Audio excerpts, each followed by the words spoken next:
Greetings of the day. This is Punita Sharma, working as Assistant Professor in Education at Thakur Group of Institutions, Dhaliara. And today I'm going to discuss the educational philosophy of Giju Bhai. Let's start. सबसे पहले हम लोग जो है इनके नाम से start करते हैं। इनका पूरा नाम है गिजू भाई गिरिजा शंकर भागमांझी भडेका। और आप देखिए कि हर किसी का एक निकनेम रहता है, तो उसी तरह से जो गिजू भाई गिरिजा शंकर भागमांझी भडेका है, इनका जो निकनेम है वो गिजू भाई है। अब आप देखिए कि जो गुजरात के लोग हैं वो अपने नाम के साथ जो है वो भाई या बेन लगाते हैं। तो हमें क्या है, अभी हमें इनके नाम से ही पता चल रहा है, इनके नाम के आगे जो है वो भाई यूज हुआ है, इसलिए ये गुजरात को बिलोंग करते हैं। और इनका जो बर्थ है वो हुआ है 15 नवंबर 1885 को, और इनकी जो डेथ है वो हुई 1939 में। और जो इनका बेसिक कंसेप्ट है एजुकेशनल फिलोसफी का, that is based on the world of the child, एक बालक का संसार। तो यहाँ पे बालक का मतलब सिर्फ जो है वो बॉय से नहीं है, बालक का संसार मतलब the world of the child, बच्चों का संसार कैसा रहता है, एक बच्चे का जो है साइकोलॉजी किस तरह से रहती है, उसके इंटरेस्ट क्या है, उसके एप्टीट्यूड क्या है, वो किस तरह से फील करता है, वो सारी की सारी चीज को जो है वो गिजू भाई ने स्टडी किया है। एक बार फिर से हम देखते हैं हम क्या डिस्कस कर रहे हैं। गिजू भाई, इनका पूरा नाम है गिजू भाई गिरिजा शंकर भागमांझी भडेका, और इनका निक नेम है गिजू भाई। और जैसा हम जानते हैं कि भाई जो है वो गुजरात के लोगों के साथ लगता है, तो हमें इनके नाम से ही पता चल रहा है कि ये जो फिलोसोफर है ये गुजरात को बिलोंग करते हैं। और इनका बर्थ हुआ है 15 नवंबर 1885 को, इनकी डेथ हुई 1939 में। और जो बेसिक कंसेप्ट है इनके एजुकेशनल फिलोसफी का, that is the world of the child, एक बालक का संसार। अभी हमने डिस्कस किया इनकी जो इनकी ब्रीफ जो इनका लाइफ स्टेज है उसके बारे में। और अब हम डिस्कस करते हैं कि बाय प्रोफेशन जब ये टीचिंग प्रोफेशन में आए उससे पहले ये क्या थे, एक प्लीडर का काम करते थे, एक वकील का काम करते थे। और उसके बाद इनको जो है बच्चों के साथ बहुत ज्यादा अट्रैक्शन थी, तो इन्होंने क्या किया, लीडरशिप को छोड़ दिया और इन्होंने जो है वो टीचिंग प्रोफेशन को ज्वाइन किया। और ये विनय मंदिर स्कूल में एज एन हेडमास्टर जो है वो अपॉइंट हुए। विनय मंदिर का मतलब यहाँ पे है हाई स्कूल। तो वहां पे जाके इन्होंने स्टूडेंट्स को और टीचर्स को जो है वो क्लोजली ऑब्जर्व किया, और वहां पे इन्होंने देखा कि किस तरह से वहां पे जो है एजुकेशन प्रोवाइड की जा रही है। पर इनका मन जो था वो छोटे बच्चों में लगा, और इन्होंने क्या किया, अपनी हेडमास्टरशिप से जो है रिजाइन कर दिया। और 1920 में इन्होंने अपना जो है एक स्कूल ओपन किया जिसको बाल मंदिर के नाम से जाना गया। अब देखिए कि जो बेसिक कंसेप्ट है इनका वो क्या है, स्कूल को जो है इन्होंने मंदिर की तरह बोला है। आप देखिए कि कितनी अच्छी सोच रही है कि स्कूल को मंदिर की तरह बोल रहे हैं। मैंने आपको ये चीज बताई कि इनका जो बाल मंदिर है स्कूल वो 1920 में ओपन हुआ, और ये 3 साल के बच्चे के लिए जो है शुरू किया गया था। और इनके स्कूल को ओपन करने से पहले 6 साल तक का जो बच्चा है वो घर पर ही रहता था। और बेसिक कंसेप्ट जो है इनका वो प्री प्राइमरी एजुकेशन के लिए है, 3 साल के बच्चे के लिए है। अगर हम महात्मा गांधी जी की बात करें तो उन्होंने कहा है Giju Bhai devotion and work have attracted me. Giju Bhai का जो काम के प्रति समर्पण है, उनको जो है वो गांधी जी ने, उनके जो काम के प्रति समर्पण है और उनका जो काम करने का तरीका है, गांधी जी भी उस चीज से बहुत ज्यादा प्रभावित हुए हैं। अभी हम बात करते हैं कि गिजू भाई ने जो कौन कौन सी बुक्स लिखी है। अब देखिए बच्चों से इनको बहुत ज्यादा प्यार था, बच्चों से बहुत ज्यादा ये अट्रैक्टेड थे, तो जो भी इनकी बुक्स हैं वो सभी की सभी जो है वो बच्चों के लिए लिखी गई है। और हम ये भी चीज देखते हैं कि कुछ एक बुक्स जो है इन्होंने पेरेंट्स को और कुछ एक बुक्स जो इन्होंने गार्डियंस को भी एड्रेस की है। इन्होंने कहा गार्डियंस को इन्होंने एड्रेस करते हुए कहा है और पेरेंट्स को इन्होंने एड्रेस करते हुए कहा है कि आप अपने आप को जो है एक बच्चे की जगह रख के सोचिए कि आप जो है एक फाइन मॉर्निंग में आप उठ रहे हो और आप देख रहे हो कि आपके सामने जो भी चीजें हैं वो आपसे 10 टाइम्स बिगर है। आप एक अलमीरा देखिए, वो भी बच्चे का साइज देखो कितना सा होता है, इतना सा छोटा सा बच्चा होता है, तो उसके साइज के अकॉर्डिंग जो है अलमीरा जो है वो कितनी बड़ी बड़ी है, डोर्स बहुत बड़े बड़े हैं। तो उन्होंने कहा कि आप अपने आप को जो है आप उनकी जगह रख के सोचिए और आप इमेजिन कीजिए कि बच्चा जो है वो क्या फील करता होगा। तो इस तरह से उन्होंने बच्चे की साइकोलॉजी को स्टडी किया है। तो उन्होंने कहा कि अगर हम भी अगर अपने आप को इस चीज में देखें कि हमसे जो है वो 10 टाइम्स बिगर है सारी की सारी चीजें, तो हमें भी ऐसे लगेगा कि हम जाइंट्स के बीच में आ गए हैं।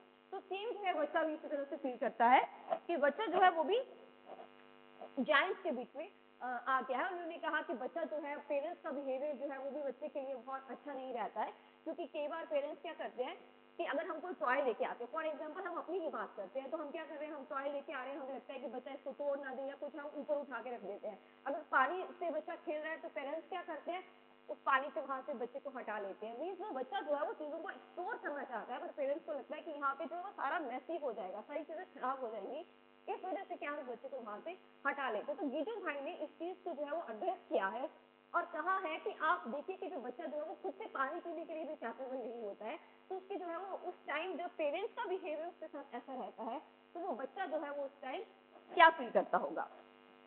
इन्होंने जो है वो 15 ओरिजिनल बुक्स लिखी है और 223 बुक्स जो है इन्होंने अपनी कुलीग्स की हेल्प से लिखी है, और जितनी भी बुक्स हैं इनकी वो गुजराती में लिखी गई है, और गुजराती में लिखने के बाद इनको जो है वो हिंदी में ट्रांसलेट किया गया है।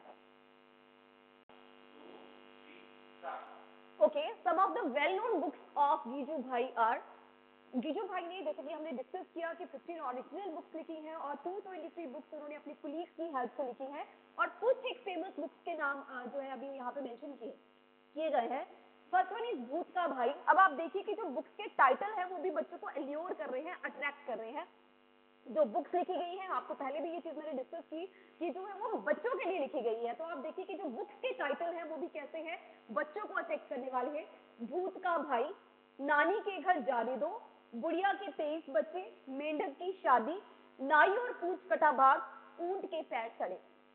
देखिए इन टाइटल से हमें पता चल रहा है कि जो गीजू भाई है वो बच्चों से कितना प्यार करते थे, और उन्होंने जितनी भी अपनी बुक्स लिखी है वो मेनली जो है वो बच्चों के लिए लिखी है। कुछ एक बुक्स जो है उन्होंने पेरेंट्स को, गार्डियंस को जो है वो डेडिकेट की है, जिन्होंने उन्होंने जहाँ पे उन्होंने अपने उनके पेरेंट्स से, बच्चों के पेरेंट्स से और गार्डियन से क्वेश्चन किया है कि आपको जो भी है, आपको भी बच्चों के साथ बहुत जो है वो अफेक्शनेटली आपको ट्रीट करना है। और इनकी जो एक मेन बुक है दैट इज दीवा स्वप्न, और ये जो बुक है 1931 में पब्लिश हुई थी। अब देखिए दीवा का मतलब होता है दिन और स्वप्न का मतलब होता है सपना, डे ड्रीमिंग। तो यहाँ पे ये जो बुक है ये टीचर्स को इन्होंने एड्रेस की है। इसमें इन्होंने कहा है कि जो प्राइमरी स्कूल टीचर्स है इन्होंने ऑब्जर्व किया है कि वो क्या है, वो ग्रीडी है, they are money makers, they are ignorant and lack of self confidence. उनमें जो है इन चीजों की क्या है, ग्रीडी है, वो बहुत है, वो लालची है, वो लोग जो है मनी मेकर्स उनका है, वो बच्चों को पढ़ाने का नहीं रहता है उनको कि हम बच्चों को पढ़ाएं, उनको ये रहता है कि सैलरी उनको मिल जाए। मनी मेकर्स है, वो इग्नोरेंट है, वो अज्ञानी है, वो नहीं जानते हैं कि उनकी जो रिस्पॉन्सिबिलिटी क्या रहती है, and lack of self confidence, उनमें जो है आत्मविश्वास की कमी है। तो उन्होंने कहा कि अगर जो टीचर्स है, प्राइमरी स्कूल टीचर्स है, अगर वो इस बुक को पढ़ते हैं तो क्या होगा, वो दिन में उनकी जो है वो अंतरात्मा जागेगी, वो अपनी रिस्पॉन्सिबिलिटीज को समझेंगे, इस बात को जानेंगे कि बीइंग अ टीचर उनकी रिस्पॉन्सिबिलिटीज क्या है। इस बुक को पढ़ने के बाद जो है उनकी अंतरात्मा जागेगी और वो अपनी ड्यूटीज को प्रॉपर्ली परफॉर्म कर पाएंगे। अभी हम बात करते हैं एजुकेशनल प्रिंसिपल्स गिवन बाय गीजू भाई। गीजू भाई ने कौन कौन से जो है एजुकेशनल प्रिंसिपल्स दिए हैं। First one is child centred, हमें जो है बाल केंद्रित शिक्षा की इन्होंने बात की है। बच्चे को ध्यान में रखते हुए बच्चे की नीड्स के अकॉर्डिंग, उसके एटीट्यूड के अकॉर्डिंग, उसके एप्टीट्यूड के अकॉर्डिंग, उसके इंटरेस्ट के अकॉर्डिंग ही जो है वो शिक्षा देनी है। बच्चे को किस मेथड से समझ में आएगा, हमें उसी मेथड से ही बच्चे को पढ़ाना है। तो अभी हम लोग जो है वो छोटे बच्चों की बात कर रहे हैं, तो हम सब जानते हैं कि छोटे बच्चों के लिए प्ले वे मेथड जो है वो बेस्ट मेथड रहता है पढ़ाने का। Second one is understanding the child, बच्चों को पढ़ाने के लिए, सिखाने के लिए हमें बच्चे को समझना जो है वो जरूरी है, उसके मानसिक स्तर को समझना जो है जरूरी है, उसकी क्या नीड्स है, उसकी क्या आवश्यकताएं हैं, वो क्या चाहता है, क्या करना चाहता है, उस सब चीजों को जानना जो है वो बहुत जरूरी है। Third one is love and sympathy, तो बच्चे के लिए टीचर के मन में क्या होना चाहिए, he should be loving and sympathetic towards the child. एक प्यारा और एक प्यार भरा और एक सहानुभूतिपूर्ण जो रवैया है एक अध्यापक का जो है वो टीचर बच्चे के लिए जो है वो होना चाहिए। नेक्स्ट इज फ्रीडम, बच्चे को जो है वो स्वतंत्रता जो है वो देनी चाहिए, बच्चे के ऊपर कोई भी चीजें जो है वो इम्पोज नहीं करनी चाहिए। चाइल्ड पार्टिसिपेशन, आप इस तरह से बच्चे को जो है वो करवाएं या चीजें सिखाएं जहाँ पे बच्चे की पार्टिसिपेशन जो है वो मैक्सिमम रहे, क्योंकि जो बच्चे हैं वो एक्टिविटी के थ्रू जो है वो ज्यादा सीखते हैं। Next is learning by doing, जो अभी हम बात कर रहे हैं लर्निंग बाय डूइंग का मतलब क्या है कि करके सीखना। बच्चे क्या कर रहे हैं, खुद से चीजें कर रहे हैं और तब वो सीख रहे हैं। सेल्फ एक्सपीरियंस की यहाँ पे बात की गई है। नोन टू अननोन, हम लोग जानते हैं कि ये मैक्सिम्स है टीचिंग की, नोन टू अननोन कि क्या चीजें बच्चा जानता है और उसको फिर हमने क्या नहीं जानता है पहले हमने जो नोन है, जो जान रहा है, उससे हमने अननोन की तरफ बच्चे को लेके जाना है। जैसे मैक्सिम्स है, कॉन्क्रीट टू एब्स्ट्रैक्ट रहता है, सिंपल टू कॉम्प्लेक्स रहता है, तो उन सभी मैक्सिम्स को हमने फॉलो करना है while teaching. Teacher is guide. जीजू भाई जी ने कहा है कि टीचर का रोल क्या रहता है, एज अ गाइड। टीचर को क्या करना चाहिए, बच्चे का मार्गदर्शन करना चाहिए। नेक्स्ट आते हैं मेथड्स ऑफ टीचिंग। कौन कौन से मेथड्स हमें यूज करने चाहिए while teaching the primary students.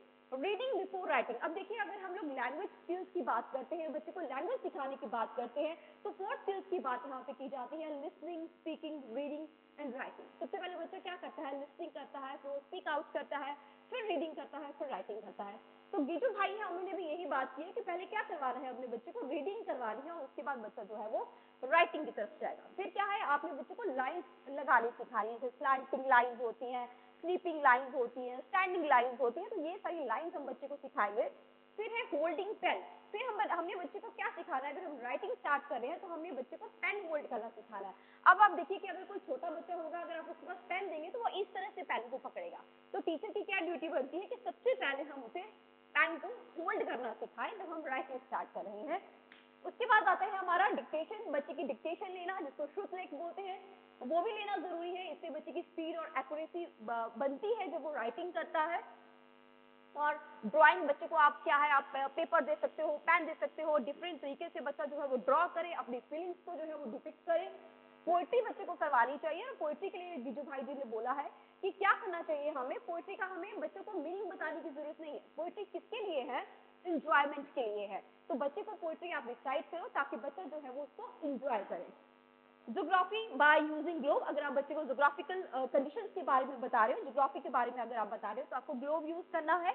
History by narrating story. अगर आपने कोई हिस्ट्री या हिस्टोरिकल इवेंट स्टूडेंट्स को बतानी है, तो आप उसको स्टोरी फॉर्म में बताइए ताकि बच्चे का इंटरेस्ट क्रिएट हो और बच्चा जो है उसको अच्छे से अंडरस्टैंड कर पाए। Next one is religious life sketches. बच्चे को जो है रिलीजियस लाइफ स्केचेस जो है वो भी बताने चाहिए, डिफरेंट रिलीजन्स के बारे में बच्चे को बताना चाहिए। और यहाँ पे इन्होंने सर्वधर्म समानता की बात की है कि सभी धर्म जो है वो समान है और सभी को जो है इक्वल इंपॉर्टेंस देनी चाहिए। नेक्स्ट आता है हमारा एजुकेशनल इम्प्लीकेशंस। तो इसमें हम देखते हैं इंपॉर्टेंस ऑफ चाइल्ड। ऑब्वियस है इनकी पूरी की पूरी थ्योरी जो है वो बाल केंद्रित है। बच्चे को महत्व देना और उसी के अकॉर्डिंग जो एक्टिविटीज को ऑर्गेनाइज करना वो बहुत ज्यादा जरूरी रहता है टीचिंग में। प्लेवे मैथड, छोटे बच्चों की यहाँ पे बात की जा रही है, ऑब्वियसली प्लेवे मैथड की बात यहाँ पे की गई है, बच्चा खेल विधि के द्वारा सीखे। Story telling method, story telling method का यूज किया जाए। जैसे अभी हमने डिस्कस किया कि अगर आपने हिस्ट्री बच्चे को बतानी है तो आप क्या करो, स्टोरी फॉर्म में उसको बताओ। आप मोरालिटी से रिलेटेड आप स्टोरीज बच्चे को सुना सकते हो। फिर टिप्स के ऊपर जो है वो बच्चे को लेके जाना चाहिए, एक्सकर्शंस करवानी चाहिए। अगर आपने कोई चीज बच्चे को बतानी है तो वर्बली आप मत बोलिए, आप उसको जो उस पर्टिकुलर प्लेस पे आप बच्चे को लेके जाइए ताकि बच्चा जो है फर्स्ट हैंड नॉलेज गेन करे। पिक्चर एंड मॉडल्स जो है वो यूज करने चाहिए डिफरेंट, ताकि बच्चा जो है वो पिक्चर्स देखे, मॉडल्स के थ्रू वो चीजों को सीखे। Loving and respecting behaviour towards the child. और एक टीचर का जो बिहेवियर है बच्चे के लिए वो कैसा होना चाहिए, लविंग होना चाहिए, साथ में रिस्पेक्टिंग होना चाहिए। बच्चे टीचर को जो है बहुत प्रेम से, बहुत प्यार से बच्चे के साथ ट्रीट करना चाहिए और रिस्पेक्ट करना चाहिए। अब आप देखिए कि अगर हम टीचर जो है बच्चे के साथ अगर आप अच्छी लैंग्वेज यूज नहीं कर रहे हो, या आप तू करके बात कर रहे हो, या इस तरह से हम लोग ऐसी लैंग्वेज हम लोग यूज करते हैं, तो क्या है बच्चा हमसे ही सीख रहा है। क्योंकि बच्चे के लिए टीचर क्या है, एक रोल मॉडल है। तो क्या चाहिए हमें कि हमारा जो बिहेवियर है बच्चे के लिए वो रिस्पेक्टफुल बिहेवियर होना चाहिए, ताकि बच्चा जो है वो क्या करे, अपने टीचर से ही सीख रहा है। तो अगर टीचर का बिहेवियर बच्चे के लिए रिस्पेक्टफुल होगा तो ऑब्वियसली बच्चे के अंदर भी इन सारे गुणों का विकास होगा।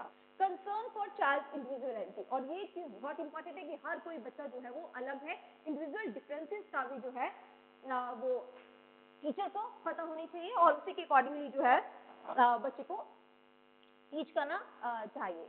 तो ये थी हमारी जीजू भाई जयशंकर भागमान जी की फिलॉसफी। आई होप आप इसको